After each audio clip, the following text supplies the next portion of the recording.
Welcome to UGC's ePathshala lecture series on computer science. The subject is graphics and visualization, and in today's module we are going to look at task and interaction. The learning objectives for this modules are: this module will introduce the need for task and interaction in visualization, and we can also learn what are the various user tasks that can be carried over the visual that is presented to the end user. We will also learn about the basic interaction techniques that can happen on the visual that is being displayed to the end user, and we will also come to know about various examples of various interactions that can take place over the visuals. The task is a structured set of related activities that are undertaken in a sequence. So as shown in this figure, there are three different entities: the data, the users and the tasks. Data is a set of data that is related to some kind of patient data or treatment plans. The data can be quantitative or abstract kind of data. The data can be of any dimension, say from one dimension to n dimension, or it can be any kind of multivariate kind of data. And we are supposed to handle events and states that are related to data, and the time arrangement can be linear, and instance can also be used as time primitives over the data. The users can be some kind of users who are going to work with the data that is available. So the users can be some kind of medical experts and physicians who are using the data for their own purposes. The tasks that can take place over the data are exploring the effects of clinical actions on a patient's conditions, can be an example of a task that can happen on the data. So using this task, it is possible for the users to perform various activities on the data that is available, and the users can come up with certain conclusion by performing various tasks on the data that is available. If we look at the various task categories, there are various task categories associated with the data. In fact, it can be classified as the interaction primitives. The tasks can be some kind of conversations. The task can be some kind of rhythms and trends that occur in the data. It can be some kind of descriptive statistics that occur on the data, or it can be some kind of community and social network. So let us look at each and every task category in detail. The first one is the interaction primitive. Interaction primitive is one in which the user is supposed to interact with the data as such. So it is possible, this is an example of an interaction primitive where the user is sitting inside the car and he says that, "I am amazed how the thickness of the wet tarmac on the road really comes through in the video snapshot." He is looking at the video and he says something in response to it. That is an example of interaction primitive.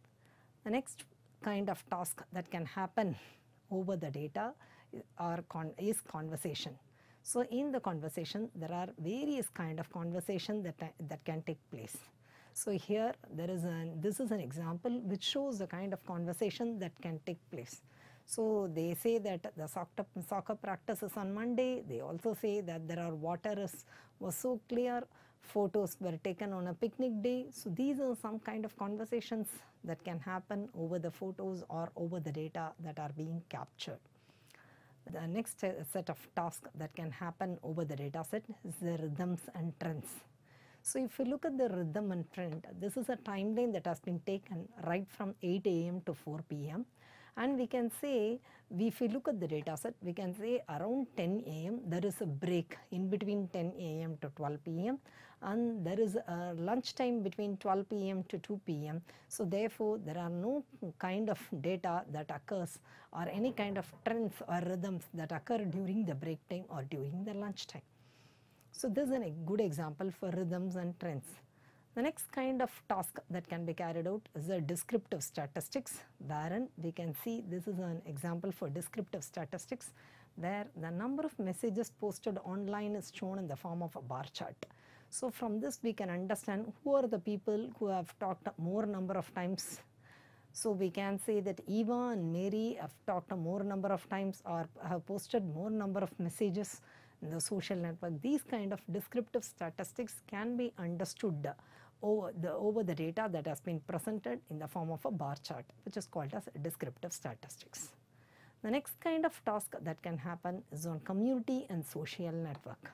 So this is a community or a social network wherein each and every node is represented as a people, and the edges are represented as a relationship between the people. It can be any kind of relationship that exists between each and every person. It can be a friend of relationship, or it can be some other kind of semantic relationship that exists between each and every person, which is represented in the form of a node. So this is an example of community and social network. So these are various tasks associated with the data set. The next one is interaction. Interaction distinguishes the information visualization from static paper visualization. With the help of interaction, it is possible for us for the end user to identify some kind of dynamism or some kind of dynamism in the visual that is being shown to the end user. So with the help of interaction, it is also possible for us to differentiate a static paper visualization with respect to some kind of dynamic visual. Analysis can be performed with the help of interaction, and this kind of analysis is a process which is often iterative in nature with the branches and sideway paths. There are various visualization tasks that can be performed on the data set or on the visual as such, and they are given below. Some of the visualization tasks that can be worked on with the data are the overview, which is a collection of data set. Zooming in and zooming out on the objects of interest. It is possible for us to zoom in or zoom out on the objects of interest as such. The next kind of task that can be worked out on a visual is filtering out uninterested items and showing only the interested items to the end user.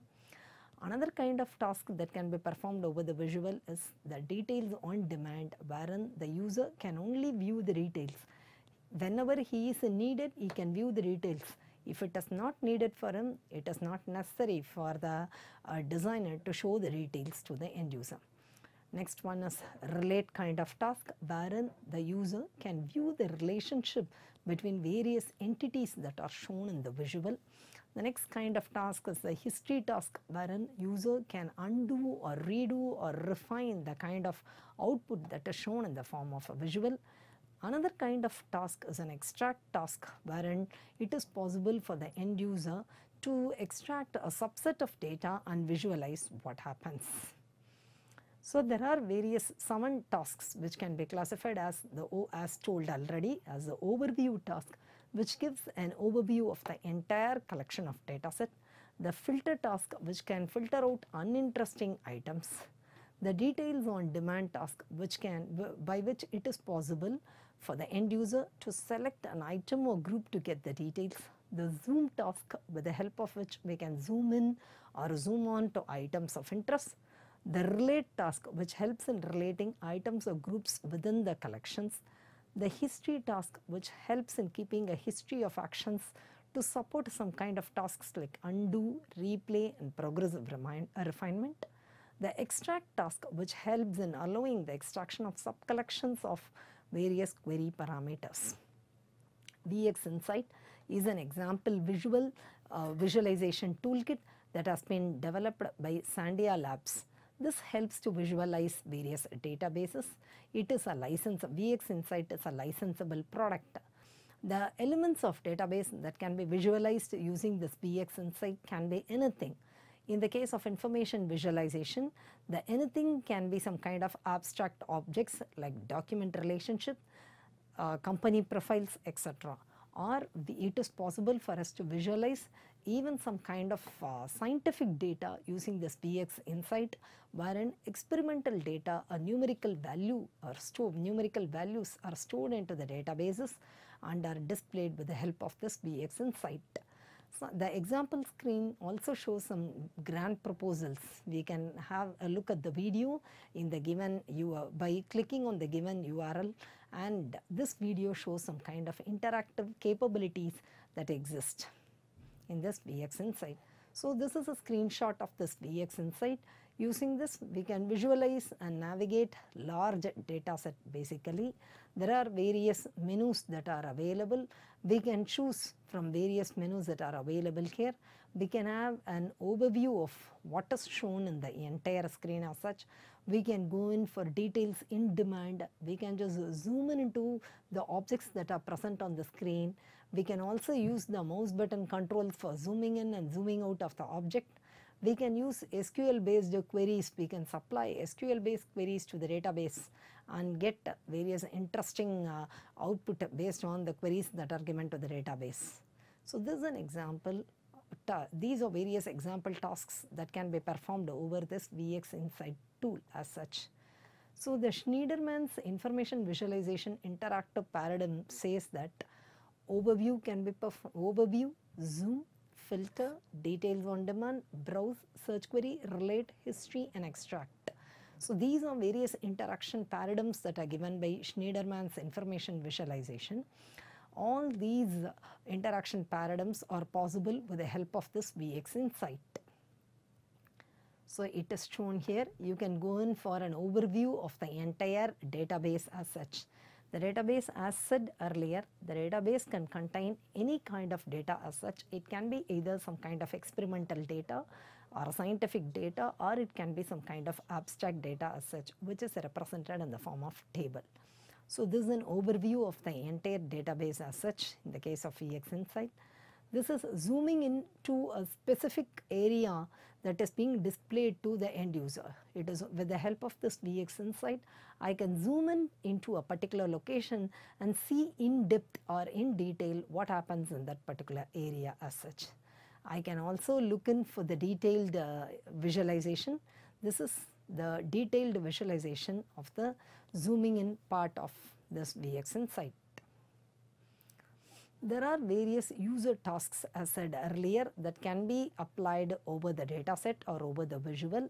Some of the easiest stuffs that can take place using these kind of tasks are, it is possible for me to calculate the minimum, maximum, average or percentage in any kind of dataset.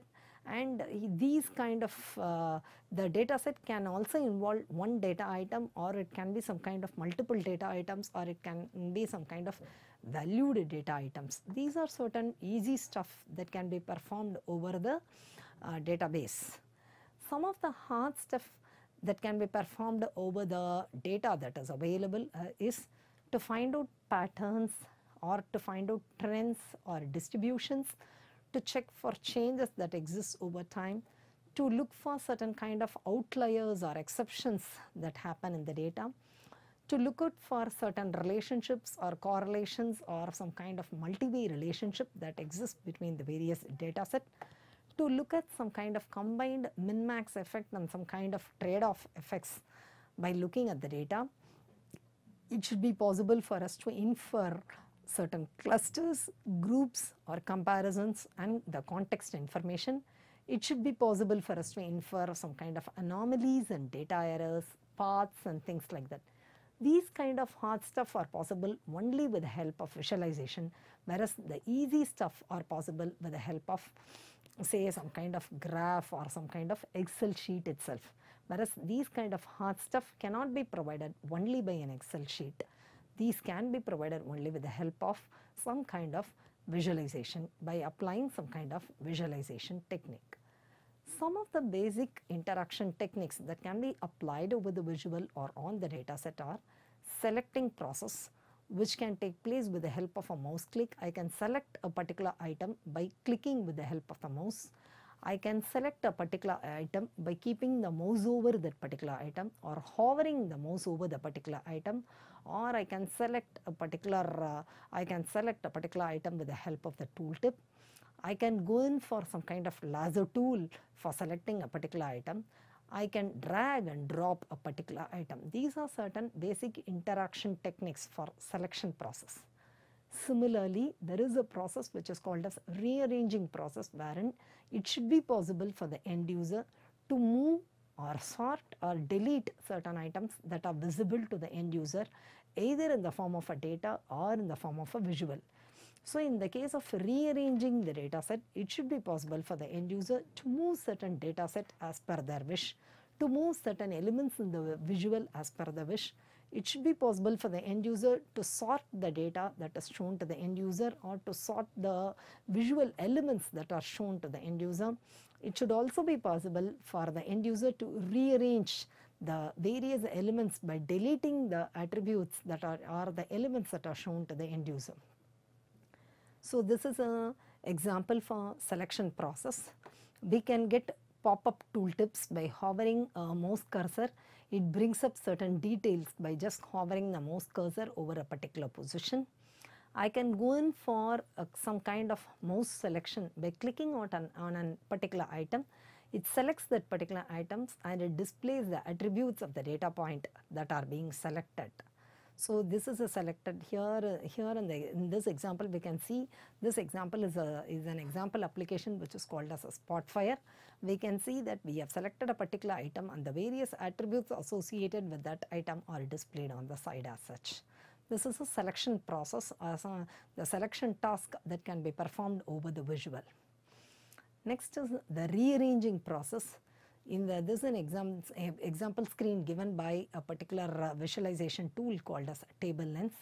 In this table lens, it is possible for the end user to move the columns or attributes from right hand side from left to right or right to left, so that the user can perform some kind of comparison over the data set. It is also possible for the end user to sort the data with respect to a particular attribute in the table lens. The user can select a particular column and he can ask the tool to sort the data that are present in that particular column, so that the user can look and infer certain interesting patterns out of it. Some of the advanced interaction techniques that can be applied over the visuals other than the selection and rearrangement are brushing and linking process, which can be done over the data set or over the visual that is being shown to the end user. Looking at overview as well as giving the detail of some portion of the data set. Another kind of advanced interaction technique is a focus plus context information, wherein the user is possible to focus to a particular point and look at the context information that is the context information that is related to the focused spot. Another kind of advanced interaction technique is a panning and zooming process. In the case of panning, the user can move from left to right or right to left. And in the case of zooming, the user can move inside and outside that particular data set. Next, the last kind of advanced interaction techniques are distortion-based views. It can be possible for the end user to have some kind of distortion-based views. For example, some kind of fisheye views, which will be helpful for the end user to infer certain information out of the visual as such. So these are examples for brushing and linking with the help of dynamic queries. With the help of this Spotfire, it is possible for us to brush and link certain data items with respect to the visual that is shown here. This is a Spotfire which has been designed by Alberg and Schneiderman. So this is a visual that is being shown, presented to the end user. The dynamic queries can be generated just by using these kind of slide bars and by assigning various values to the attributes. Automatically the dynamic queries will be generated, and based on these kind of dynamic queries that are being generated, it is possible for the end user to brush or to remove certain data or to link certain data to some other data that exists in that particular data set. This is also another interesting visualization pattern that is shown to the end user, which is being generated by Parvas and by Lederman, which shows the parallel coordinates. So this is an example. Here we can see that it is possible for the end user to look at the various data items, and he can go in for a selected item and remove the other items, and he can see how that selected item looks like, which is called as brushing. He can highlight the brushed items and he can see only that particular item he is actually interested in, and by removing various other items that are shown here. So if you look at the overview and detail process, these are two different views. That is, we have separate views, one for the overview view and the other one is for the detail view. There will not be any distortion when showing the overview and the detailed information, and both the overview and the detailed information are shown simultaneously to the end user. One of the drawback here is it requires the viewer to consciously shift his focus of attention either from the overview window or to the detailed window. So this is an example visualization which is being given in the traffic.511.org, which gives a good example of this overview and detail part. So here we can see that there is a small window which shows an overview part and the big window which shows the detailed part. In the overview part, the user can select the objects of his interest, and based on the selection of the user and based on the objects of interest that are being selected, only that particular portion is being enlarged and shown in a detailed manner to the end user in the bigger window. So this is an example for overview and detailed task that can be performed over the visual. The other one is a focus plus context information. A single view shows both the focus as well as the context information in detail. The contextual information should be very near to the focal point. Distortion may make some parts hard to interpret also in the case of focus plus context approach. Distortion may sometimes obscure the structure in the data. Some of the example visualization technique that uses this focus plus context approaches from XeroxPark, it is a table lens, the perspective wall and the hyperbolic tree browser. Let us have a look at all these visuals. The first one is a table lens from XeroxPark. So here we can see the entire context information that are shown along with the focused information which is being highlighted. The highlighted portion is a focused information that is of interest to the end user. Along with this focused information, the context information is also shown by the side to the end user, so that it is possible for the end user to compare the focus information with that of the contextual information that is available. Another example is a perspective wall from XeroxPark, wherein we can see that the focus plus context approach is applied here. Focus is on the specific entities that are presented in the front side of the wall.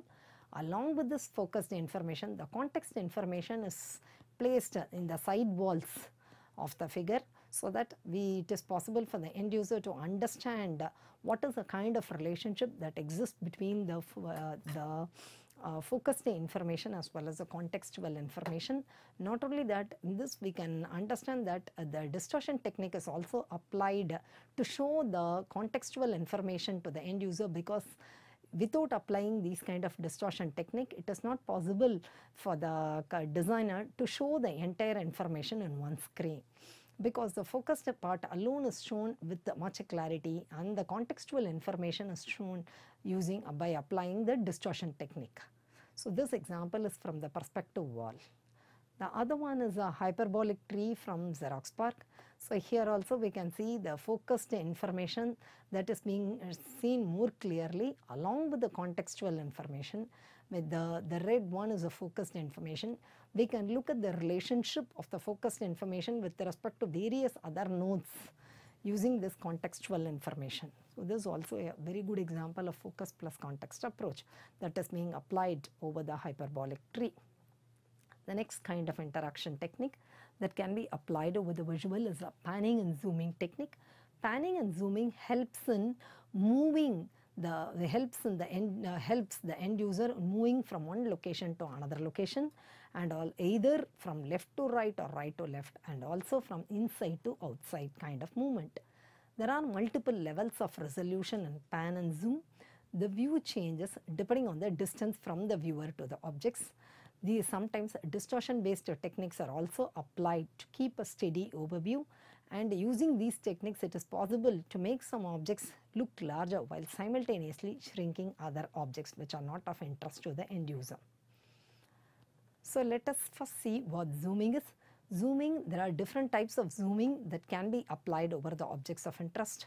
The first one is the standard zooming, wherein we get close in to see the information in more detail in the case of standard zooming. Example is zooming into the Google Earth information to get a lot of information about some kind of location or some kind of traffic that exists in a particular location.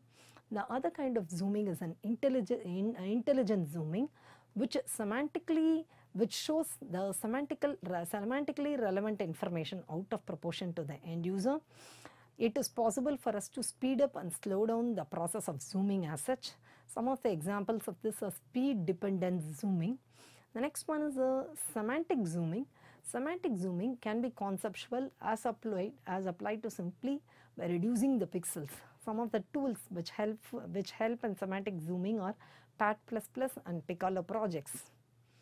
So this is an example of a speed dependent zooming which has been designed by Igarashi and Hindley in the year 2000. We can see how the speed varies by looking at these various visuals. The first figure is very clear, whereas when we look at the last figure, it shows some kind of zooming out option that has been applied over the image as such or the visual as such. If we look at the differences between standard and semantic zooming, we can see that in the case of standard zooming, the view depends on the physical properties of what is being viewed. Whereas in the case of semantic zooming, when we zoom away, instead of seeing a scaled down version of an object, we see a different representation of the object that is shown to the end user. The representation also shown also depends on the meaning to be imparted to the end user as such. Some of the examples of semantic zoom are information maps. For example, it is possible for me to zoom into a restaurant and look into the interiors of the restaurant, and I can also see what is being served inside the restaurant. Maybe I can also zoom based on the price. I can see the expensive restaurants first, and then I can zoom in till I get the restaurants of my price range. Next one is browsing and information service. That is, we can charge the user successively higher rates for more detailed information. Whenever the designer is going to provide more detailed information, the end user can be charged accordingly. These are certain examples of semantic zooming. Then infinitely scalable painting program is also an example of a semantic zoom program, wherein I can have a close-in view of the paint sheet that is being shown to the end user, where I can see flecks of paint. When the paint is being moved farther away, I can see some kind of paint strokes. Farther still, if I see the paint, I can get a holistic impression of the painting. And farther still, when the painting is placed at a very long distance from the end user, I can see the artist sitting and doing the painting. PAT++ is another user interface which helps in having, which helps in making the end user move across the entire surface of the plane. This is an infinite 2D plane as such, and you can infinitely get close to the surface also. We can navigate, the end user can navigate by panning and zooming process. Panning is moving around on the plane, and zooming, as said, is moving closer to and farther from the plane. It is also possible for us to perform navigation in this PAT++. So how do we keep from getting lost? We try to animate the traversal from one object to another using some kind of hyperlinks. If the target is more than one screen away, we try to zoom out, pan over and zoom back in. The goal is to help the viewer maintain the context information with the help of PAT++. So these are examples of PAT++ screenshots, which is called as PAT++ tour. The role of portals, all this panning and zooming can get more confusing. Portals allow for zooming a small piece of dataset while keeping everything else in the same position. PAT++ is a very stretchy sheet as such.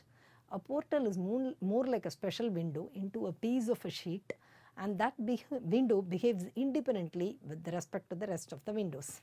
So these are examples of space scale diagrams that are designed by Furness and Bedresen in the year 1995. The original figure is being shown at various scales. Here in this we can see that the horizontal axis is standard, whereas the vertical axis is a scale axis. So the user has a fixed size viewing window as such. We move this fixed size viewing window through the 3D space, which try to yield all possible sequences of panning and zooming options. So a point in this case is transformed to a ray, and the circular region becomes a cone instead. So if you move the origin of the 2D plane, the properties of the original 2D picture do not change as such. Therefore, the absolute angles between the rays should not be assigned any meaning as such. So these are two different views of the space scale diagram. We can think of this in terms of one-dimensional space scale diagrams also. When zoomed out, you can see a wider set of points. This is an example of a one-dimensional space scale diagram as such. There can be some kind of pure panning, that is moving from one location to another location as shown in the A section. It can be some kind of pure zooming wherein I move from one location to another location, that is outside to inside as in the case of B.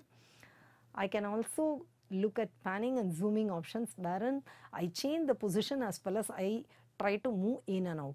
So these are some examples of space scale diagrams. Using these space scale diagrams, it is possible for me to implement semantic zooming also.